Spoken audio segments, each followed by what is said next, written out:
Ծափաթաղում սպանված 3-ամյա Տիգրանի քրոջն ու 3 եղբայրներին Երևանի Հովի երեխաների աջակցության կենտրոնում փորձում են խաղաղեցնել, ապահով մթնոլորտ ստեղծել, ճանաչել։ Շփոթված են, մոլորված եւ վախեցած։ Կենտրոնի տնօրեն Միրա Անտոնյանը առաջին տպավորությամբ կիսվեց։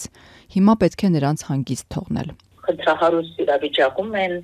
անխնամությունը ակնհայտ երևում է, պլյուս դրանից ամբողջ պատմությունները։ Այս փուլում երեխաները, ինչ ասեմ, լողացել են, փոխվել են, շորեր են գտվել։ Փորձում ենք իրանց համար հանգիստ նորմալ մթնոլորտ ձևավորել, իրենց էմոցիոնալ կայունությունը ապահովելու։ Բնականաբար վախեցած են, անհանգիստ են, տեղից տեղ են տեղափոխվել։ Այս ընթացքում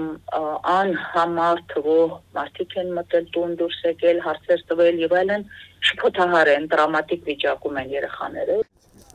Ծափաթաղցի փոքրիկին փրկարարները որոնում էին մեկ շաբաթ։ Նրա մարմինը գտան գյուղին հարակից Դաշտամիջյան հատվածում։ Մարմնի գլխի շրջանում վնասվածքներով։ Նախնական տվյալներով հայրն է խեղդամահ արել որդուն։ Սպանության կասկածանքով նա կալանավորված է։ Աջակցության կենտրոնում հիմա փորձում են հասկանալ ինչպես օգնել Տիգրանի քրոջն ու եղբայրներին։ Անտոնյանն ասում է, նրանք հիմա պատրաստ չեն անգամ խոսել։ Տրավման կվերապրեն, արդեն պատրաստ լինեն խոսելու, կհասկանանք արդեն արդյոք պիտի վերամիավորվեն ընտանիքի հետ, թե այլ լուծում է պետք գտնել։ Այս բանը շատ վաղ է որևէ բան ասել, թե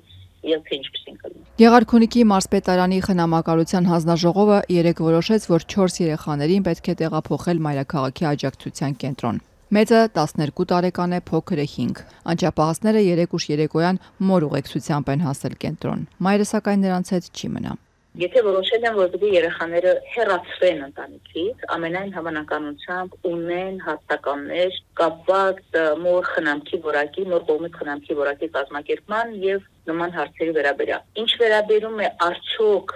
արգելվում է մամայի հետ շփումները թե ոչ, մենք որևէ այդպիսի հրահանգավորում չունենք։ Գեղարքունիքի մարզպետ Կարեն Սարգսյանը Ազատությանը փոխանցեց, որ այս պահին մայրական իրավունքից զրկելու մասին որոշում չկա, մոր հետ տեսակցության արգելքել չկա։ Այսինքն մոր հետ եւս աշխատանքի մտարվում է։ Միանշանակ։ Ինչ կլինի հետո հանձնաժողովը դեռ ուսումնասիրում է, բայց արդյոք անհնար էր բացահայտել ինչ էր կատարվում ընտանիքում նախքան դժբախտությունը։ Ընտանիքի ներսում մթնոլորտի մասին որևէ բան չեմ կարող ասել, բայց որ սոցիալական խնդիրներ ունեն, համայնքը տեղյակ է եղել եւ համայնքը բարբերաբար ու ոչ միայն համայնքը, տարբեր սոցիալական կազմակերպություններ այդ ընտանիքին աջակցություն են տրամադրել։ Բայց դրանից դուրս չի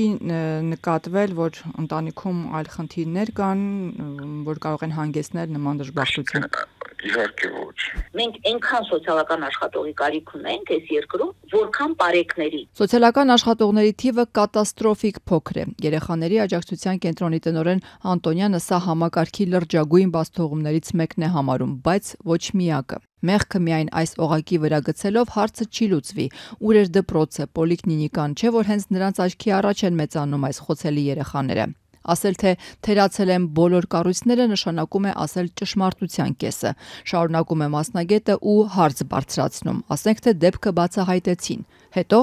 կան արդյոք բավարար ռեսուրսներ կոնկրետ կարիքի դեպքում կոնկրետ անհատական օգնություն ցուցաբերելու համար։ Մասնագետի միակ հույսը այն է, որ գոնե հիմա Տիգրանի դեպքը չի մնա միայն սկանդալ, այլ կփոխի համակարգը։ Որ ապագա Տիգրաններին կարողանանք փրկել։ Սա մեզ համար ինի ազդակ վերադիրքավորվելու, մեր համակարգը դեռ հարմարեցված չէ բարձր ռիսկային, նաև քրոնիկ իրավիճակով ընտանիքները